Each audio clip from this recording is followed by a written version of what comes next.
السلام علیکم ورحمۃ اللہ وبرکاتہ۔ میرے معزز پاکستانیوں، میں آپ سے ایک سوال کرنا چاہتا ہوں۔ 6 فروری کو جو بسنت اتنی جوش و خروش کے ساتھ منائی گئی، کہ کبھی آپ نے غور کیا ہے، آپ نے تحقیق کی کہ ہم اتنے بڑے اے، پیمانے کے اوپر اس کو منا رہے ہیں، اس کی آخر وجہ کیا ہے؟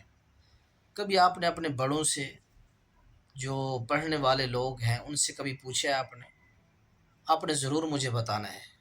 میری جو تحقیق ہے، میں نے جو کتابوں سے پڑھا، اپنے استادوں سے سنا، 1707 200 برس پیچھے چلے جائیں، 200 برس پیچھے چلے جائیں، مغل دور حکومت ہے، اور صوبہ پنجاب کے گورنر زکریا خان ہیں۔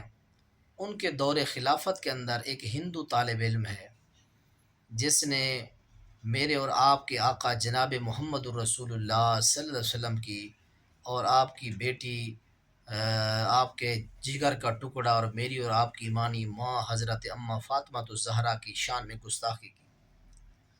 جب اس نے گستاخی کی تو زکریا خان نے، گورنر پنجاب نے، اس لڑکے کو سزائے موت اس کے اوپر جو ہے وہ جاری کر دی۔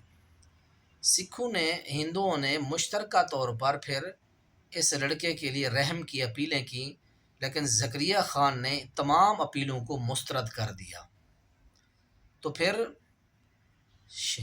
ہندوؤں نے اور سکھوں نے مشترکہ طور پر اس پسند کو، پتنگ بازی کو منانا شروع کر دیا۔ تو میرے محترم بھائیوں، یہ تو کافروں کا طریقہ ہے، یہ تو سکھوں کا طریقہ ہے، ہندوؤں کا طریقہ ہے۔ آج ان کی جال میں ہم پھنس چکے ہیں، اور حکومتی سربراہی کے اندر، اخراجات کے اندر اس پتنگ بازی کو منایا جا رہا ہے۔ تو خدا را اس سے بچ جائیں، ہماری آخرت کہیں تباہ نہ ہو جائے۔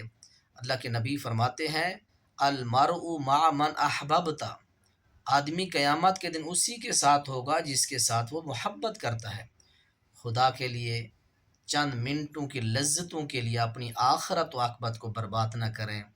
پتنگ بازی ایک چسکا، ایک تھوڑا سا خوشی کا ماحول ہوتا ہے، اس کے پیچھے لگ کر اپنی آخرت کو برباد نہ کریں۔ ہماری اگلی زندگی بہت اہم ہے، بہت ضروری ہے، جس کے حصول کے لیے، جس کے پانے کے لیے ہم دنیا میں ایک امتحان گاہ کے اندر آئے ہیں۔ ایسا نہ کہ ان جھوٹی باتوں میں پڑھ کر ہم اپنی آخرت و عاقبت کو برباد کر بیٹھیں۔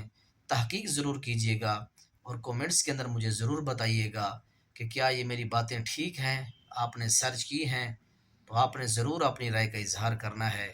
السلام علیکم ورحمۃ اللہ وبرکاتہ۔